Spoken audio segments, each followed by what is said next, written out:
সম্মানিত হাজিরিন, এবছর ম্যাক্সিমাম বড় বড় যে মাহফিলগুলো এবছর বন্ধ। একটা নির্বাচনী হাওয়া, একটা নির্বাচনী পেরেশানি, একটা ন্যাশনাল ক্রাইসিস জাতির মধ্যে পরিলক্ষিত হচ্ছে। চট্টগ্রামের সবচেয়ে যে বড় প্রোগ্রাম, প্যারেড ময়দানের যে প্রোগ্রাম ইসলামী সমাজ কল্যাণ পরিষদের, গত বছর আমি সেখানে 5 দিনের একদিন আমি মেহমান ছিলাম। এই মাহফিল বন্ধ। সিলেটের আঞ্জুমানে খিদমতে কোরআন এমসি কলেজ মাঠের মাহফিল, এটাও বন্ধ। এইভাবে দেখা যায় যে ম্যাক্সিমাম মাহফিলগুলো মানুষ নির্বাচনমুখী হওয়ার কারণে ম্যাক্সিমাম তাফসীর মাহফিলগুলো আপাতত স্থগিত আছে, বন্ধ না, আপাতত স্থগিত আছে। সম্মানিত ভাইয়েরা, সম্মানিত বন্ধুগণ, তবে সবচাইতে বড় আশার দিক হচ্ছে এই দেশে তাফসীর মাহফিলগুলোতে আগের মতো আর বাধা নাই। বলি আলহামদুলিল্লাহ, জোরে বলি আলহামদুলিল্লাহ। সম্মানিত ভাইয়েরা, আমার পূর্বের মেহমান তিনি দীর্ঘ সময় ধরে মাদ্রাসা কেন্দ্রিক কিছু কথা, দ্বীনের কিছু কথা, অনেক সুরের মূর্ছনায় তিনি কথা বলেছেন। আমি শেষ ক্লাসে এসে কিছু কথা বলতে চাচ্ছি। আমাকে সময় দেওয়া যাবে তো?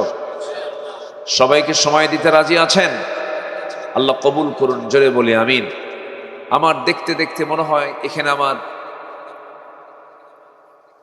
কত বছর, 6 থেকে 7 বার মনে হয় হবে।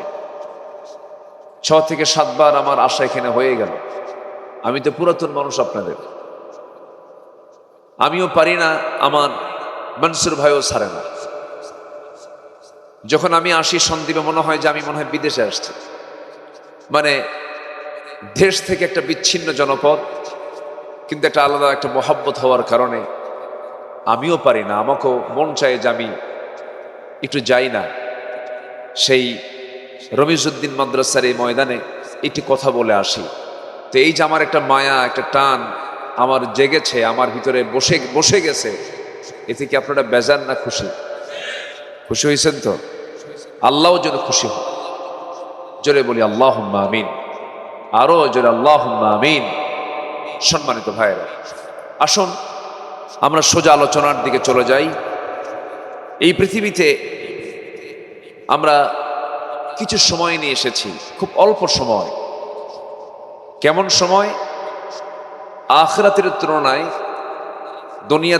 দুনিয়াটা এত সংক্ষিপ্ত যে কোনো তুলনাই চলে না। এত কম একটা টাইম নিয়ে আমরা দুনিয়াতে এসেছি, কিন্তু সময়টা খুব কম হলেও এটাকে যদি প্রপার ওয়েতে যদি কাজ করা যায়, যদি এটাকে যদি কাজে লাগানো যায়, অফুরন্ত অনন্ত চিরকাল সেই জান্নাতের সেই চির শান্তিময় প্রশান্তিময় একটি জায়গা আল্লাহ পাক আমার আপনার জন্য করে দিবেন। সেটা হলো জান্নাত। কি দিবেন বলেন তো? জান্নাত দিবেন। তাহলে যদিও সময়টা খুবই অল্প, কিন্তু অমূল্যবান না মূল্যবান? মূল্যবান। পৃথিবীতে সবচাইতে মূল্যবান জিনিস হলো টাইম, সময়। সময়কে যে ব্যক্তি, যে সমাজ, যে রাষ্ট্র কাজে লাগাবে, সে ব্যক্তি, সে সমাজ, সে রাষ্ট্র অবশ্যই তারা উন্নতির শিখর অবশ্যই তারা অবস্থান করবে। উন্নতির শিখরে তারা উঠবেই, এটা বাধ্য, কারণ তারা সময়ের মূল্য দিতে শিখেছে। সম্মানিত ভাইয়েরা, আল্লাহ রাব্বুল আলামিন নিজেও সময়কে দাম দিতে বলেছেন। আন উমরিহি ফীমা আফনাহু, তার জীবনকাল, যৌবনকাল সে কোন কাজে ব্যয় করেছে, এ ব্যাপারে প্রশ্ন করবেন কে? আল্লাহ তাআলা। আল্লাহ রাব্বুল আলামিন বলেন, হুয়াল্লাযী খালাকাল মাউতা ওয়াল হায়াতা লিয়াবলুয়াকুম আইয়ুকুম আহসানু আমালান ওয়া হুয়াল আজিজুল গফুর। জোরে বলুন আল্লাহু আকবার। তিনি সেই মহান প্রভু যিনি মৃত্যু এবং জীবন সৃষ্টি করেছেন যেন তিনি বুঝে নিতে পারেন তোমাদের মধ্যে কোন কোন বান্দাগুলো প্রত্যেক সেকেন্ডকে, ন্যানো সেকেন্ডকে কাজে লাগায়া কোন কোন বান্দা নেক আমল করে যেতে পারে, এই জন্য আমি মৃত্যু এবং জীবন সময়টা দিয়েছি। জোরে কোন সুবহানাল্লাহ। এখানকার যে আমাদের একটা সেকেন্ড চলে যাচ্ছে, বলুন তো এর চাইতে অফুরন্ত নিয়ামতের জায়গা কি আর সন্দ্বীপে কোথাও আছে আজকে? বলেন আছে আছে আছে। অনেকেই হয়তো বিভিন্ন জায়গায় আড্ডা দিচ্ছেন। এখন তো আড্ডা দেওয়ার জায়গা আর বেশি লাগে না, হাতে একখানি স্মার্ট মোবাইল থাকলেই আর কিচ্ছু লাগে না। এর চাইতে চরম পরম বন্ধু আর মনে হয় কারো নাই। বহুদিন আগে এক ছেলে আমাকে বলতেছে, হুজুর মোবাইলটা আমার হেরে যেহেতু আমি বিধবা হয়ে গেছি। কি হয়ে গেছে? মানে মানুষ মরে যাওয়ার শোক, নিজের অত্যন্ত কাছের মানুষের বিয়োগের শোক যতটুকু না এখন মানে কঠিন, তার চাইতে বেশি কঠিন হলো মানুষ ডিভাইস থেকে নিজেকে মুক্ত রাখা। মানুষ ডিভাইসে এতটাই মানে আক্রান্ত হয়েছে, ডিভাইস আক্রান্তে, এই ভাইরাস এমন পরিমাণ আক্রান্ত হয়েছে, সকল কিছুর আগে ডিভাইস আগে দরকার, স্মার্টফোন আগে দরকার। সম্মানিত ভাইয়েরা, বিশ্বের যারা সেরা মানুষ ছিলেন, আমার রাসূল পর্যন্ত যত নবী এসেছেন, তাদের যুগে কি এগুলো ছিল? তাদের যুগ কি অসোনালী যুগ? খায়রুল কুরুনি কারনি সুম্মা আল্লাযীনা ইয়ালুনাহুম, সবচেয়ে শ্রেষ্ঠ যুগ হলো আমি মুহাম্মদ সাল্লাল্লাহু আলাইহি সাল্লাম এর যুগ, আমার যুগটাই হলো সবচাইতে শ্রেষ্ঠ যুগ। সেই যুগে এগুলো ছিল না। আমরা বলি আমরা আধুনিক হয়েছে, না, আমরা আধুনিক হই নাই। আমরা সভ্য হয়েছে, না, আমরা সভ্য হইনি। আমাদের ভিতর আধুনিকতাও নেই, কোনো সভ্যতাও নাই। আজকে মানুষের নোংরামি এতটাই নিম্নগামী, এতটাই বিকৃত, এতটাই জঘন্য, যা জীবজন্তুর মধ্যেও নাই। মানুষ এত নিচে নেমে গেছে। সম্মানিত ভাইয়েরা, সম্মানিত বন্ধুগণ, আমরা এটা যেন কখনো না মনে করি যে বিজ্ঞান প্রযুক্তির চরম উৎকর্ষ সাধনের জন্য আজকের দুনিয়া আধুনিক। না, মানুষ এত জঘন্য। চিন্তা করে দেখুন, আমরা আগের ইতিহাসে পাইনি 3 বছরের শিশু ধর্ষিত হয়। আমরা আগের ইতিহাসে পাইনি মরা লাশ কবর থেকে তুলে ধর্ষণ করা হয়। আমরা আগে শুনিনি হালুয়াঘাটে সম্প্রতি এক মহিলা সুইসাইড করেছে, আত্মহত্যা করার পর তার লাশ মর্গে আনা হয়েছে। সেই মর্গে রাখা লাশকে ধর্ষণ করা হয়েছে। একটা মানুষকে মেরে হাড় থেকে গোশত পৃথক করে টুকরো টুকরো করে এদেশের পার্লামেন্টের একজন সাবেক সংসদ সদস্যকে কলকাতার মাটিতে মেরে হাড়গুলোকে পৃথক করে গোশতগুলোকে টুকরো টুকরো করে কমোডে ফ্ল্যাশ করেছে। মানুষ কতটা জঘন্য হলে পরে এই আচরণগুলো দেখাতে পারে, যা আমরা আইয়ামে জাহেলিদের যুগেও শুনি নাই, ইতিহাস আমরা এগুলো পাই নাই। তাহলে আমরা কি আসলেই এই দুনিয়াতে সভ্য হতে পেরেছি? ভালো হলাম কোথায় আমরা? স্মার্টফোন, অনলাইন, এরপরে এই সমস্ত ডিভাইস মানুষের ঈমানকে, অধিকাংশ মানুষের ঈমানকে ধ্বংসের দিকে ঠেলে দিয়েছে। মদের ব্যাপারে রাসূলকে আল্লাহ পাক জানিয়ে দেন, হে রাসূল, আপনাকে মদের ব্যাপারে মানুষ প্রশ্ন করবে। হে রাসূল, আপনাকে বলবে ইয়াসআলুনাকা আনিল খামরি ওয়াল মাইসির। হে রাসূল, আপনাকে মদ এবং জুয়া সম্পর্কে প্রশ্ন করবে। আপনি বলে দেন কুল ফীহিমা ইসমুন কাবীরুন ওয়া মানাফিউ লিন-নাস। হে আপনি বলে, হে রাসূল বলে দেন, এটা হলো অত্যন্ত বড় একটা পাপ, তবে মানুষের জন্য কিছু উপকারও আছে। কি মানুষের জন্য কিছু? তাহলে কি মদ খাওয়া যাবে? আজ থেকে মদ খাওয়া যাবে? আমার বন্ধুগণ, অনেকে বলে মদ খেলে ফ্রেশ লাগে, ব্রেন তাজা হয়, খুব ফ্রেশ ফ্রেশ মনে হয়, কিন্তু হাজারো বলুক না কেন আল্লাহ রাব্বুল আলামিন মদের ব্যাপারে যে চূড়ান্ত সিদ্ধান্ত নিয়েছেন, চূড়ান্ত সিদ্ধান্ত জানিয়ে দিয়েছেন, তা হলো মদ হলো হালাল না হারাম। হারাম। আমি ডিভাইসকে বলছি না যে ডিভাইস খারাপ, তা না, কিন্তু আজকে ডিভাইসগুলো, অনলাইনগুলো যারা নিয়ন্ত্রণ করে ম্যাক্সিমাম তারা চরিত্রবান না চরিত্রহীন? বলেন বলেন, চরিত্রবান না চরিত্রহীন? যে যুবকটা মোবাইলের অধীনে চলবে, সেই যুবকের মোবাইল ব্যবহার করা হারাম। মোবাইল যে চালাতে পারবে সে চালাবে, কিন্তু মোবাইল যাকে চালাবে তার চালানোর দরকার নাই। খুব ভয়ঙ্কর অবস্থা এখন। কার বউ কে নিয়ে শুয়ে থাকে হিসাব নেই। আমি কি ভুল বলতেছি ভাই? আমি কি ভুল বলছি? কারো মোবাইলে ইনবক্সে ঢুকে যাওয়া মানে, কোন পুরুষ কোন পরনারীর যদি ইনবক্সে ইমো, লাইন, ভাইবার, হোয়াটসঅ্যাপ আর কি আছে, ইনস্টাগ্রাম, কুড়িগ্রাম, যা আছে আছে, এগুলোতে ঢুকে যাওয়া মানেই হচ্ছে কারো বেডরুমে ঢুকে পড়া। ভয়ঙ্কর। এগুলো থেকে আমাকে আপনাকে বাঁচতে হবে, দিলের মধ্যে নিয়ে আসতে হবে। কার ভয়? আসতে সবাইকে ভালোবাসবেন না তো? যারা জাহান্নামে যাবে তাদেরকে কি আল্লাহ পাক ভালোবাসবেন? আল্লাহ সবাইকে ভালোবাসবেন না। আল্লাহ কিছু মানুষকে ভালোবাসবেন। আল্লাহ কিছু মানুষকে ভালোবাসেন। কাদেরকে? তাদের একটা তালিকা আল্লাহ পাক কোরআনে তুলে ধরেছেন। সবাইকে ভালোবাসবেন না।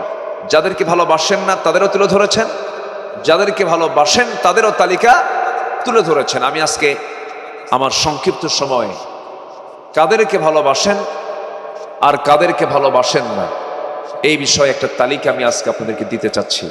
সবাইকে শুনতে রাজি আছেন? জোরে বলি ইনশাআল্লাহ। একটু কান লাগাবেন, মনোযোগ দিয়ে আমরা কথাগুলো শুনি। যত মানুষ এখানে বসে আছেন, জানেন আপনি এই মানুষগুলো সবাই যদি এক একজন আবু বকর হতে পারে, এক একজন যদি ওমর হতে পারে, এক একজন যদি ওসমান হতে পারে, এক একজন যদি আলীর মতো হতে পারে, এক একজন যদি খালিদ বিন ওয়ালিদের মতো হতে পারে, এক একজন যদি আব্দুল্লাহ বিন রাওহার মতো হতে পারে, এক একটা নারী আজকের মাহফিলে যারা আসছেন তারা যদি আসিয়ার মতো হতে পারে, সুমাইয়ার মতো হতে পারে, খাদিজার মতো হতে পারে, আয়েশার মতো হতে পারে, এই কজন লোকই সন্দীপের বিপ্লব ঘটায় দিতে পারে। ঠিক কিনা? আল্লাহ মাহফিলকে কবুল করুন। জোরে বলি আমিন, আরো জোরে আমিন। তাহলে আল্লাহ কাদেরকে ভালোবাসেন? কোরআনে অনেকগুলো বিষয় আসছে। আমি এর মধ্যে সংক্ষিপ্ত করে, আমি বাছাই করে আল্লাহ তাআলার বিভিন্ন জায়গায় কথাগুলোকে এক জায়গায় করে আল্লাহ তাআলা 8 ধরনের মানুষকে ভালোবাসেন। কয় ধরনের বলেন? 8 ধরনের। আসুন আমরা সে 8 ধরন কারা কারা আমাদের সঙ্গে মিলে কিনা আমরা একটু খুঁজে খুঁজে বের করি। আল্লাহ যদি কাউকে ভালোবাসেন তার কি জাহান্নাম না জান্নাত? বলেন, জান্নাত হয়ে যাবে। আমরা সবার আগে আগে তালাশ করব যে আমি আল্লাহকে ভালোবাসতে পারবো কেন? গোটা পৃথিবী আমার ক্ষতি করতে চায়, কিন্তু আল্লাহ আমার কল্যাণ করতে চান, আমি বিজয়ী। গোটা পৃথিবী আমার কল্যাণ করতে চায়, কিন্তু আল্লাহ আমার কল্যাণ চান না, আমি পরাজিত। আইয়ানফাউক আইয়াদুররুক। এজন্য সবার আগে আমাকে ধরতে হবে কাকে? আসতে বলবেন না, কাকে ধরতে হবে? আল্লাহ। আল্লাহ রাব্বুল আলামিন 8 ধরনের মানুষকে ভালোবাসেন। নাম্বার 1 হলো আল্লাহ রাব্বুল আলামিন সুন্দর করে বলছেন, ইন্নাল্লাহা ইউহিব্বুত তাওয়াবিনা ওয়া ইউহিব্বুল মুতাতাহহিরিন। নাম্বার 1 হলো যারা আল্লাহর কাছে যারা তওবা করবে, 1 নাম্বার যারা তওবাকারী, আল্লাহ রাব্বুল আলামিন তাদেরকে খুব বেশি ভালোবাসেন। আমার বন্ধুগণ, আমার ভাইরা, ভুল করেছি, মাফ চেয়ে নেব আল্লাহর কাছে। ভুল তো বান্দারই হবে, গুনাহ তো বান্দারই হবে। বান্দা ভুল করবে, চোখের পানি ফেলে ফেলে কাঁদবে আল্লাহর কাছে, আল্লাহ মাফ করে দাও। আল্লাহ যখন দেখেন বান্দার চোখে পানি, আল্লাহ পাক অস্থির হয়ে যান। ওই বান্দাকে মাফ করার জন্য আল্লাহ এই বান্দার কাছে এগিয়ে আসেন। জোরে বলি সুবহানাল্লাহ।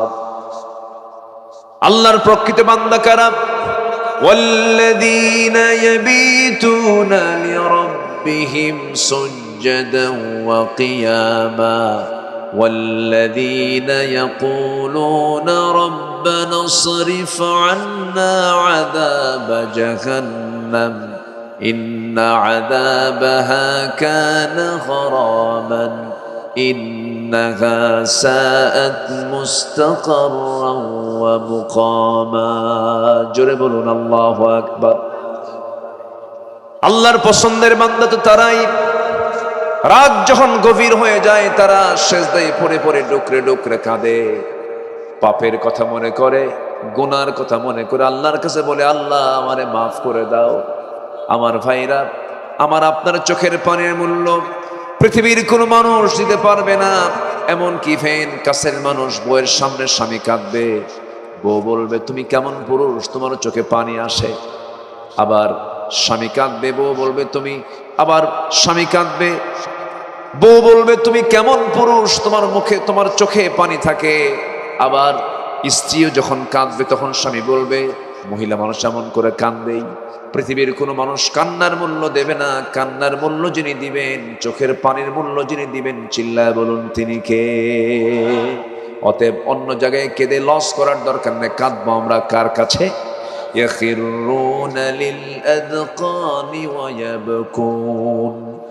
আমরা আল্লাহর কাছে রোনাজারি করব, আল্লাহর কাছেই চোখের পানি ফেলে ফেলে কাঁদবো। আমার বন্ধুগণ, 7 সমুদ্রের পানি দিয়ে জাহান্নাম নিববে না। জাহান্নামের আগুন যদি কেউ নিভাতে চান, 1 ফোঁটা চোখের পানি যদি আল্লাহর ভয়ে যদি কেউ ফেলতে পারে, 1 ফোঁটা চোখের পানি তার 7টা জাহান্নাম তার নিভাইয়া দেবে। জোরে কোন সুবহানাল্লাহ।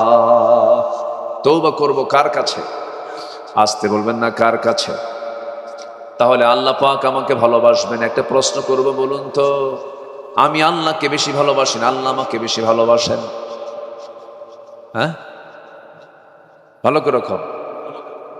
আল্লাহ আমাকে বেশি ভালোবাসেন? বারবার যে মেয়ে সন্তান হয় যাদের,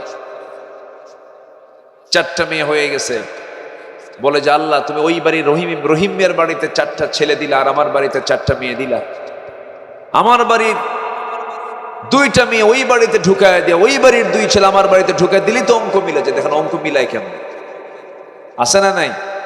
আচ্ছা, না, আসল অঙ্ক কে জানেন?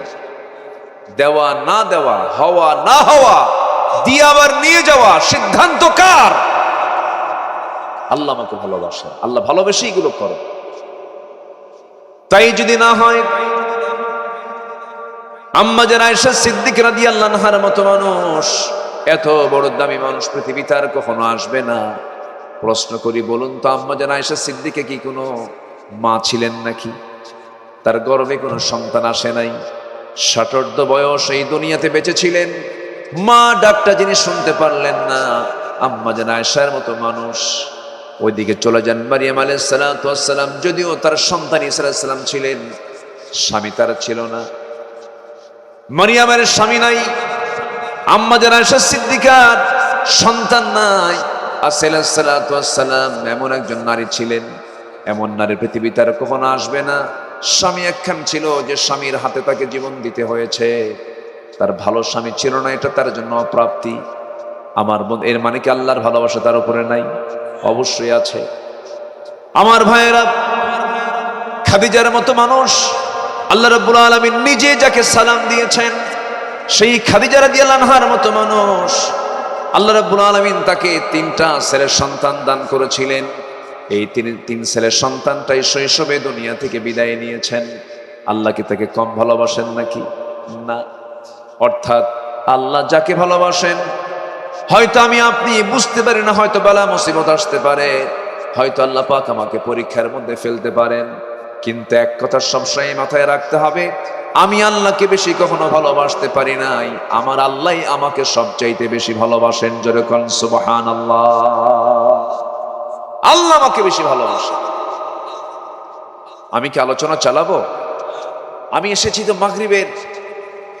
মাগরিবের সময় এসেছি, উঠতে একটু দেরি হয়ে গেছে। মাহফিলের সময় তো আরো আগে উঠতে হয়, একটু ভার রাত্রি হয়ে গেছে। আমি কিছু সময় চেয়ে নিচ্ছি, আমাকে সময় দেবেন? দুই একজন করে যদি ওঠেন তাহলে আমার কষ্ট হবে, কেউ উঠবেন না। আমরা যারা আছি আজকে দোয়ার মধ্য দিয়ে আমরা মাহফিলের সমাপ্তি টানবো। জোরে বলি ইনশাআল্লাহ। আপনি উঠে যাওয়া মানেই বাগানের একটা ফুলকে কমায় ফেলা। আপনি উঠে যাওয়া মানেই মাহফিলের মিনিমাম শৃঙ্খলাটুকু আপনি নষ্ট করে ফেলছেন। আমরা একটা লোক আলোচনার মাঝে আমরা একটা অপরিপূর্ণ অবস্থা রেখে আমরা মাহফিল থেকে উঠবো না, এমন সিদ্ধান্ত কি নেওয়া যায়? নেওয়া যায়? জোরে বলে ইনশাআল্লাহ। সম্মানিত ভাইয়েরা, আল্লাহ আমাকে কত ভালোবাসেন। আমার এক বন্ধু মালয়েশিয়াতে বিজনেস করে, মালয়েশিয়া থাকে। আমি মালয়েশিয়া সফরে গিয়েছিলাম। তা আমি বন্ধুটার এরকম করে হাত ধরলাম, হাতের কবজির এখানে ধরেই দেখি এখানে একটা মেশিন চালু, এখানে একটা মেশিন দিয়ে রাখছে। তো বললাম, বন্ধু এখানে মেশিন কেন, এখানে এরকম মেশিন দিয়ে রাখছেন কেন, কি সমস্যা?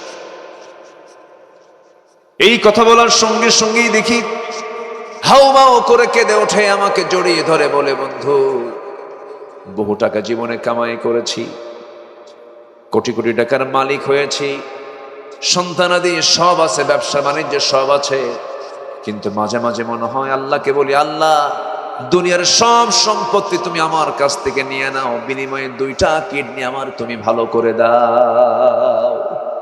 কি নাই? 2টা কিডনি নাই। সপ্তাহে 4 দিন করে হসপিটালে যেতে হয়, ডায়ালিসিস মেশিনে তুলে তাকে ডায়ালিসিস করতে হয়, রক্তগুলো ডায়ালিসিস না করলে সে বাঁচবে না। যেটা কিডনির কাজ সেটা দুনিয়ার মেশিনটা তাকে করতে হয়। এত তীব্র যন্ত্রণা, তীব্র কষ্ট। মানুষ কিডনির বিকল্প যে মেশিনটা বানিয়েছে তার ওজন হলো 100 কেজি, ডায়ালিসিস মেশিনটার ওজন হলো 100 কেজি। আর আল্লাহ রাব্বুল আলামিন আমাকে আপনাকে দয়া করে মায়া করে আমার বডিতে 2টা কিডনি দিয়েছেন। সেই 2টা কিডনির ওজন হলো মাত্র 200 গ্রাম, 200 গ্রাম, 400 গ্রাম। আমার আল্লাহ তাআলা এই যে কিডনি যে দিয়েছেন, দুনিয়ার ডায়ালিসিস মেশিন দিয়া যে কাজ করে তার চাইতে আরো সুন্দর উত্তম ভাবে ডায়ালিসিস করে হলো এই আমার আপনারা 2টা কিডনি। যেরকম সুবহানাল্লাহ। একটা কিডনি নিয়েও মানুষ বাঁচে কিনা বলেন? বাঁচে কিনা বলেন? দিয়েছেন কয়টা? একটা এক্সট্রা করে দিয়েছেন। এক চোখ নিয়ে বাঁচে কিনা বলেন? দিয়েছেন কয়টা? যদি একটা চোখ নষ্ট হয় এক কানে শোনে কিনা? দিয়েছেন কয়টা? বলেন কয়টা দিয়েছেন? শোনে কিনা? আমার ভাইয়েরা, আমার আল্লাহর কত বড় দয়া। যদি এমন চাও তো বান্দা, তোর মার পেট থেকে আমি দুনিয়াতে তোকে বের করে দিলাম, আর আসমান থেকে তোর জন্য আমি 2টা কিডনি পাঠায় দেবো, 100 কেজি, 100 কেজি, 200 কেজি। ধানের বস্তা ঘাড়ে নিবেন না, কিডনির বস্তা ঘাড়ে নিবেন। কি অসুবিধা না সুবিধা? কত অসুবিধা হয়ে যাবে। আল্লাহ পাক বলছেন, আমি শুধু সৃষ্টি করি নাই, ব্যালেন্স করে দিয়েছি। আল্লাহু আকবার বলেন।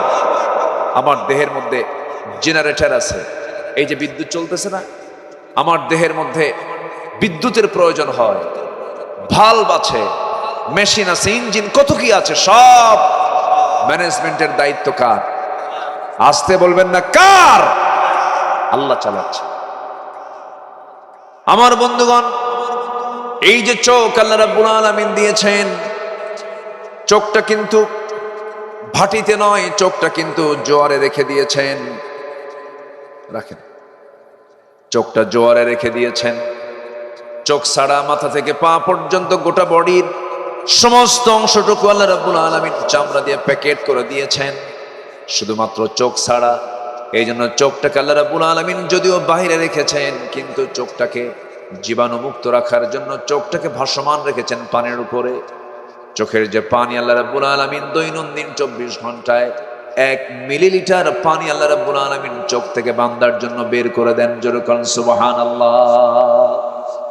প্রত্যেকটা মিনিটে 15 থেকে 20 বার চোখের পলক পড়ে।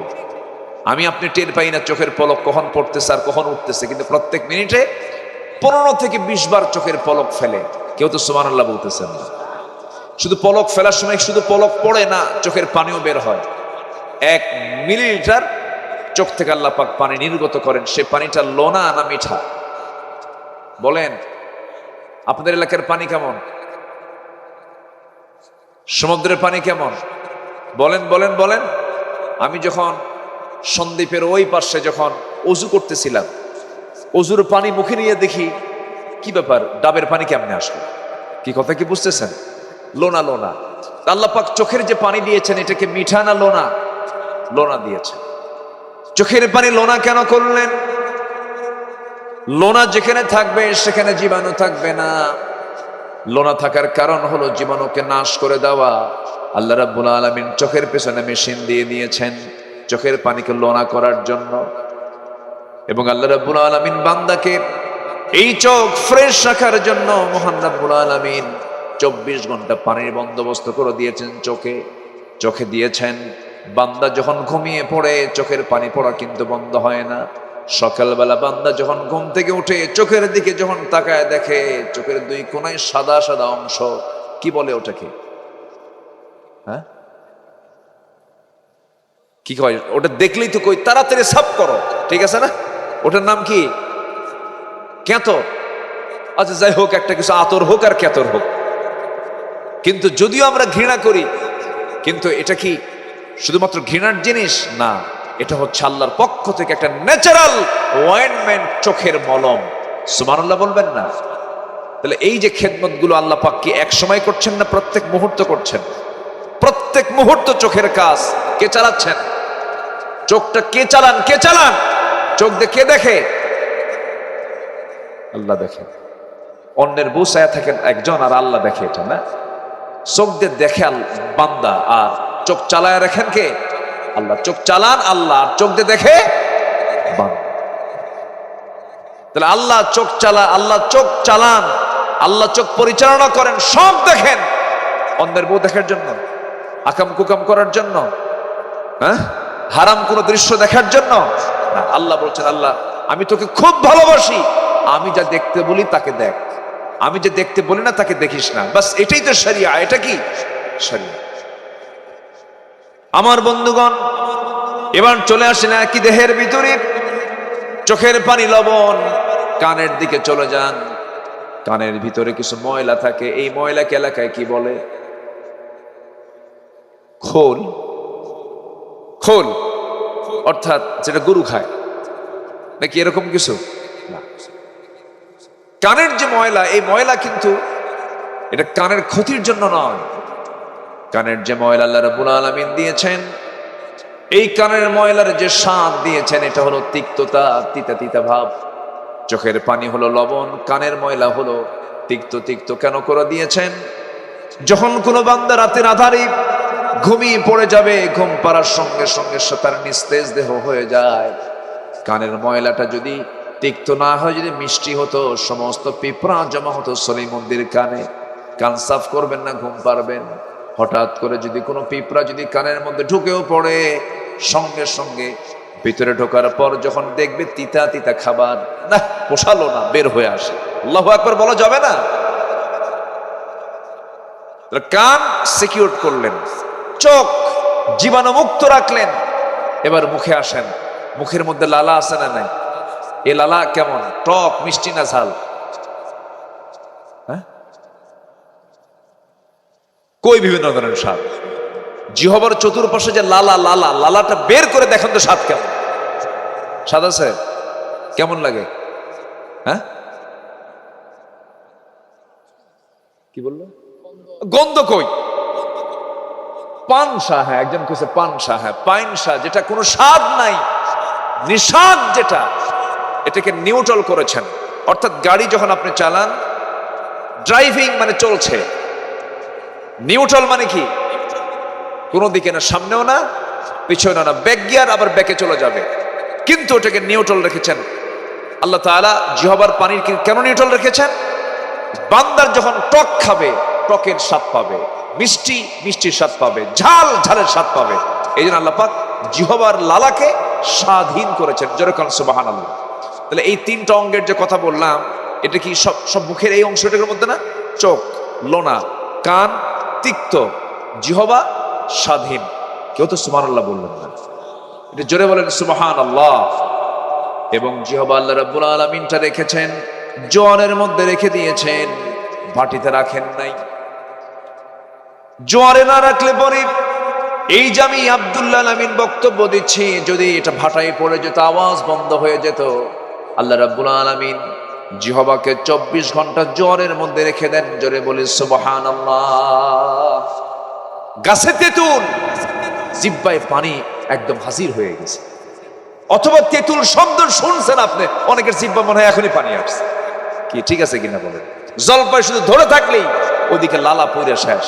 বলেন জিহবায় ভাটা না জোয়ার? বলেন জিহবায় ভাটা না জোয়ার? এটা কে দিয়েছেন? তাহলে এই যে সার্বক্ষণিক যে সার্ভিস, যে সেবা আমার কে দিচ্ছেন? আমাকে কে বেশি ভালোবাসেন? আল্লাহ বেশি ভালোবাসেন। আল্লাহ রাব্বুল আলামিন বলেন, বান্দারে আমি তোর এমন কোন চাহিদা নাই যা তোর পূরণ করি নাই। এরকম করে গোটা পৃথিবীতে যত প্রাণীকুল আছে সমস্ত প্রাণীকুলকে আমি আল্লাহ রাব্বুল আলামিন চালাই। আসতে নিয়ে মনসুর ভাইয়ের সঙ্গে যখন স্পিড বোর্ডে আসতেছিলাম, আকাশে পাখি উঠলো না, এক ঝাঁক পাখি আকাশে উঠতেছে। ছোট্ট একটা পাখি, সে সুন্দর করে সমুদ্রের উপরে ওড়াওড়ি করতেছে। কি তার আধুনিক জীবন? এখন একটা প্রশ্ন করব, বলুন, একটা পাখি লাইফ স্টাইল জীবনযাত্রার, আমাদের জীবনযাত্রার মধ্যে উন্নত জীবনযাত্রাকার আমাদের না পাখি? হ্যাঁ, আমাদের। কেমনে আমাদের কেমনে হলো? আচ্ছা, আমরা চলাচল করি স্থলপথে, নৌপথে, আকাশ পথে, আর পাখি সব সময় চলাচল করে কোন পথে? বলেন বলেন বলেন বলেন, তাহলে কে উন্নত বলেন? আমরা মাঝে মাঝে যদি আকাশে উঠিও, তাও যেতে হবে চট্টগ্রাম, ওই পতেঙ্গার পাশে যেতে হবে, অথবা ঢাকা যেতে হবে। আর পাখির বিমানে ওঠার জন্য লন্ডন যেতে হবে নাকি? লাগে কোথাও যাওয়া লাগে? তার ল্যান্ডিং এন্ড ফ্লাইং কোথাও কিচ্ছু করা লাগে না, রাডার লাগে না, কোনো কিছু লাগে না, শুধু উঠবে, ঘরের সামনে থেকে মাল্লা খান রান চলে গেছে। আবার শাস্তি করে এসে তার ল্যান্ডিংটা কি একদম জায়গা মতো এসে পড়ে যায়।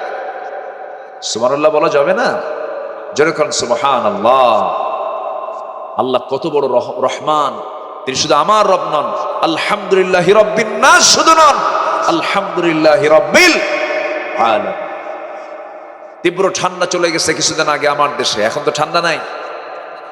এই মাত্র এই তো কয়েকদিন আগে, 2-3 দিন আগে যে তীব্র শীত ছিল, সেই শীত যদি আজকে থাকতো লোক খুঁজেই পেত।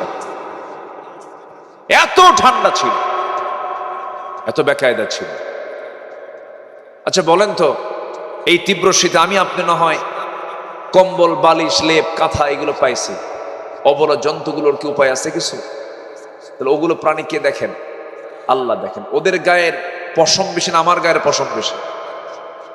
পশুর গায়ের পশম বেশি, আমার গায়ের পশম কম। আল্লাহ জানেন যে এদের তো কাপড় চোপড়ের ব্যবস্থা কেউ করে দেবে না, আমি আল্লাহ এদের চামড়ায় এবং পশমটা এমন লেবেল করে দিই যেন এই মাত্রার শীতে যেন বাংলাদেশের জীবজন্তু যেন থাকতে পারে, এই মাত্রার পশম এবং এই মাত্রার টেম্পারেচার আল্লাহ পাক তার গায়ের মধ্যে দিয়ে দিয়েছেন। যেরকম সুবহানাল্লাহ। আবার ঠিক এই সময় আপনি চলে যান শীত প্রধান দেশের দিকে, চলে যান, সে দেশের প্রাণীগুলোকে আল্লাহ রাব্বুল আলামিন সেইভাবেই সেট করে দিয়েছেন, তাদের পশম একটু লম্বা। আর যদি খুব বেশি যদি শীত হয়ে থাকে, দেখবেন ওই দেশের প্রাণীদের পশমগুলো হচ্ছে একদম কম্বল মার্কা, কোকড়ানো চুল দিয়ে আল্লাহ পাক একেবারে একদম স্থায়ী কম্বলের বন্দোবস্ত করে দিয়েছে। কেউ তো সুবহানাল্লাহ বললেন না। আচ্ছা গেল। আমার দেশে মাঝে মাঝে অতিথি পাখি আসে, সন্দীপ আসে কিনা জানি না, অতিথি পাখি আসে, আসে না? যেগুলো মেরে মেরে আমার দেশের মানুষ খায়, আর ওরা কত কষ্ট করে আসে। এই অতিথি পাখিগুলো আসে, কিছু কিছু পাখি আসে 40,000 কিলোমিটার দূর থেকে। কত হাজার? 40,000 কিলোমিটার দূর থেকে একটা পাখি আসে বাংলাদেশে, মনে হয় পাসপোর্ট দিয়ে আসে, ইমিগ্রেশন করে আসে।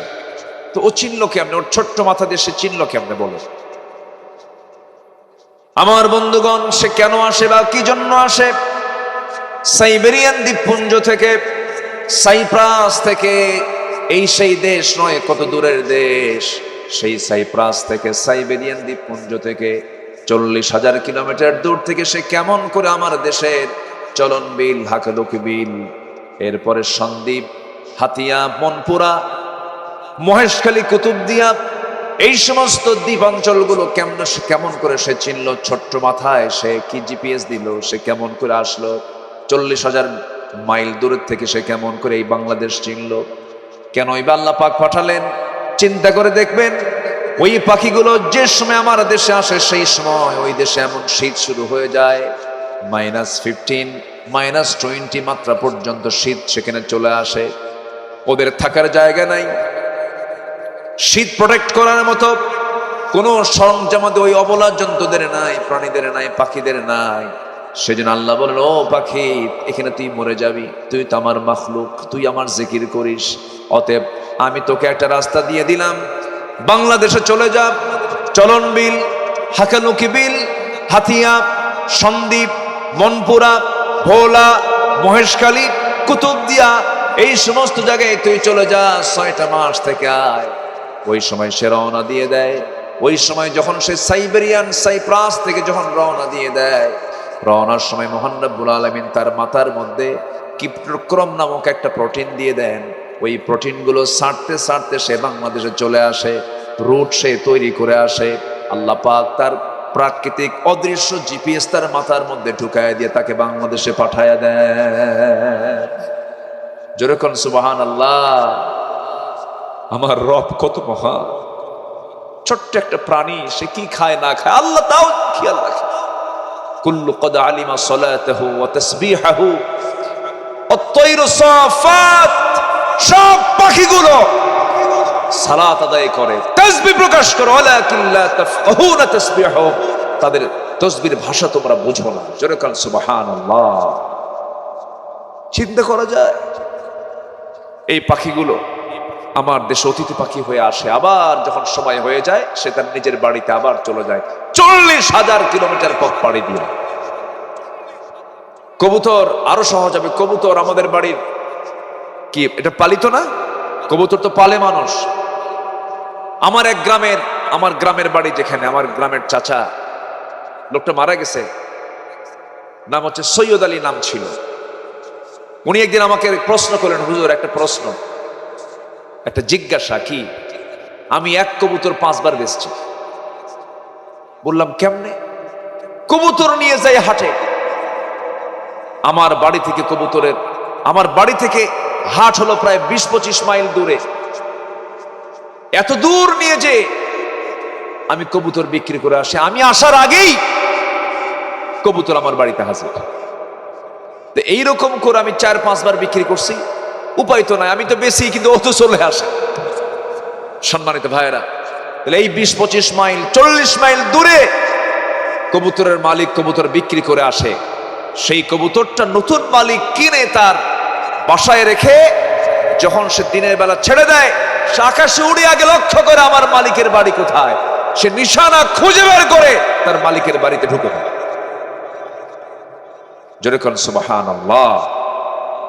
তাহলে প্রত্যেকটা প্রাণীকে সম্পূর্ণরূপে দেখেন যিনি, তিনি আমার কে? আল্লাহ তাআলা। তিনি যদি একটা অবলা জন্তু একটা পাখিকে যদি দেখতে পারেন, তিনি আমাকে আপনাকে কম ভালোবাসেন না বেশি ভালোবাসেন? বেশি ভালোবাসেন। আমার বন্ধুগণ, আরেকটা প্রশ্ন করব, বলুন তো,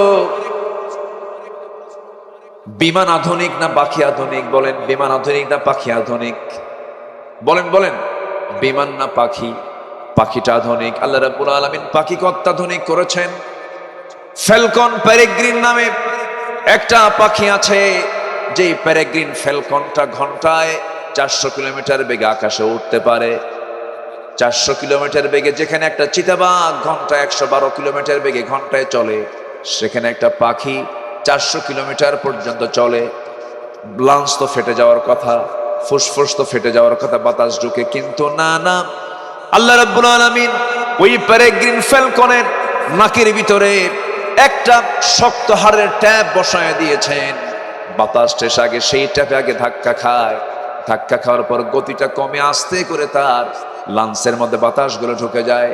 ঠিক আজকের বিমানগুলোতে যে প্রযুক্তিগুলো ব্যবহার করা হয়েছে, সম্পূর্ণ পাখির ভিতর থেকে ধার করে নেওয়া। জোরে কোন সুবহানাল্লাহ। আমার ভাইরা মনোযোগ দিয়ে কথাগুলো শুনবেন। এখন প্রশ্ন করবো আপনাকে, বলুন তো একটু মন থেকে বলুন তো, আমি আল্লাহকে বেশি ভালোবাসি না আল্লাহ আমাকে বেশি ভালোবাসেন? আল্লাহ আমাকে বেশি ভালোবাসেন, দয়া করেছেন, মায়া করেছেন, আমাকে মোহাব্বত করেন। আমি যখন আল্লাহর দিকে 1 হাত আগাই, আল্লাহ আমার দিকে 10 হাত আগান। আমি যখন হেঁটে হেঁটে যাই, আল্লাহ আমার দিকে দৌড়ায় দৌড়ায় আসেন। আল্লাহ বলছেন, বান্দারে, এই পৃথিবীতে তুই যা কিছু দেখিস সব আমি তোর জন্য বানায় দিয়েছি, তোর জন্য সৃষ্টি করেছি। তুই যখন আমার শুকর আদায় করবি, আমার হুকুমটা ফলো করবি, আমি এত বেশি খুশি হয়ে যাব। তোর জন্যই তো আমি আল্লাহ, তোর জন্যই তো জান্নাত বানায় রেখেছি। জোরে বলেন সুবহানাল্লাহ।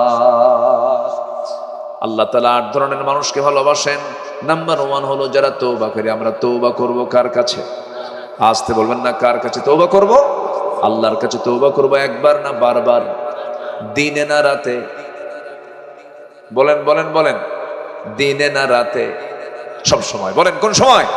সব সময়। এই যে চাচা, এই যে বসেন বসেন, আসেন দোয়া করে দেই নাকি? হ্যাঁ, দোয়া করে দেব তো, যাচ্ছেন কেন? একটু বসেন। সম্মানিত ভাইয়েরা, আল্লাহ তাআলা তওবাকারীকে ভালোবাসেন। নাম্বার 2, আল্লাহ তাআলা ভালোবাসেন হলো যারা পবিত্রতা অর্জনকারী। গুলোতে একটু লক্ষ্য করলে দেখা যায়, ঢাকা যাওয়ার পথে চট্টগ্রাম থেকে মিরেরসরাই হয়ে, বারাইয়ার হাট হয়ে, কুমিল্লা, এই সাইড দিয়ে বেশ কিছু নূরজাহান হোটেল থেকে শুরু করে বিভিন্ন হোটেলগুলো আছে। এগুলোতে ঢুকলে টের পাওয়া যায় যে এইগুলোতে মানুষ ঢোকে না, কুত্তা ঢোকে। একটু শক্ত ভাষায় বলে দিলাম, একটাও বসে পেশাব করে না, সবগুলো দাঁড়ায় দাঁড়ায় কুত্তার মতো। কুত্তা এক ঠ্যাং তোলে, এরা ঠ্যাংটা তোলে না। উলাইকা কাল আনআম বাল হুম আদাল। তাদের শাস্তি সবচাইতে বেশি হবে যারা পেশাব থেকে নিজেকে পরহেজ না রাখতে পারে। মারাত্মক অপরাধ। যখন বলা এই যুবক নামাজ পড়ছে, পর চলো নামাজ পড়তে যাই, হুজুর প্যান্ট ঠিক নাই। প্যান্ট তো ঠিক নাই, পেশাব আছে এটা ঠিক আছে, আবার প্যান্ট যেটা বানায় এটাও ঠিক নাই। প্যান্টের হাঁটু ফাটা আছে না, হাঁটু ফাটা প্যান্ট। হাঁটু ফাটা প্যান্ট কি নামাজ হয়? আচ্ছা, কোন প্যান্টের দাম বেশি? যে প্যান্টের হাঁটু ফাটা না ওটার দাম বেশি, না যেটা ফাটা প্যান্ট সেটার দাম বেশি? বলেন তো, কোন প্যান্ট কি ভালো প্যান্টের দাম বেশি না ফাটা প্যান্টের দাম বেশি? রুচির কি পছন্দ রয়েছে দেখেন। যেটা ছেঁড়া ফাটা ওটার দাম বেশি, আর যেটা ফাটা না ওটার দাম। সম্মানিত ভাইয়েরা, আমরা পবিত্র হব, জোরে বলি ইনশাআল্লাহ। আমরা তওবাকারী হব, জোরে বলি ইনশাআল্লাহ। পবিত্রতা অর্জনকারী আল্লাহ রাব্বুল আলামিন 2 ভাবে বলেছেন। আরেকটা হলো ইন্নামাল মুশরিকুনা নাজাস। মুশরিকরা হলো নাপাক। মুশরিকরা কি? নাপাক। ডোনাল্ড ট্রাম্পও যদি সৌদি আরবে যান, গোটা পৃথিবীর সবচেয়ে বড় পরাশক্তি সবগুলো যদি সৌদি আরবে গিয়ে তাদের যাদের ঈমান নাই, তারা যদি বলে কাবার ভিতরে ঢুকবো, হারামে ঢুকবো, হুদুদে মক্কার মধ্যে ঢুকবো, সে ঢুকতে পারবে না। কারণ রাসূল বলেছেন মুশরিকরা হলো নাপাক, তারা এই এরিয়ার মধ্যে ঢুকতে পারবে না। আল্লাহ বলছেন এই এরিয়ার মধ্যে তারা ঢুকতে পারবে না। এখান থেকে প্রতীয়মান হলো শুধু কাপড় নাপাক হলে শুধু নাপাক হয় না, নাপাকের জন্য আরেকটা বিষয়, সেটা হলো তার মধ্যে ঈমান থাকতে হবে। ঈমান ছাড়া যে ব্যক্তি, সে ব্যক্তিও নাপাক। ইন্নামাল মুশরিকুনা নাজাস। মুশরিকরা নাপাক। আমার দেশে বহু মুসলিম নামধারী অনেক ব্যক্তি আছে, মুসলমান পরিচয় বহন করছে, কিন্তু তারা নাপাক। কেন? তারা আল্লাহর দ্বীনকে অস্বীকার করে দুনিয়ার আইনকে তারা বিশ্বাস করে নিয়েছে। যারা একবার মুখে বলবে আমরা শরিয়া আইনে বিশ্বাসী না, ও অনেক আগে মুশরিক হয়ে গেছে। আসতে কবেন না, জোরে বলুন ঠিক কিনা? কষ্ট পাচ্ছেন নাকি? আমরা তো মানে একটা পয়েন্টে কথা বলতে গেলে আমাদের দোষ হয়, সেটা হলো রাজনৈতিক কোন আলোচনা আলেমরা করতে পারবে না। এটা ওদের হচ্ছে মানে একটা শর্ত তারা জড়িয়ে দেন। 16 বছর এই জ্বালায় ছিলাম, 16 বছর আমাদেরকে কথা বলতে দেয়নি। ডান পাশে বাম পাশে কিরামুন কাতিবিন বসে থাকতো, কিছু কিছু মাহফিলে ডজন খানেক বসে থাকতো। তাদের মোষ আর ঠোঁটের চেহারার দিকে তাকালে মনে হতো শয়তান দেখতো ওইরকম।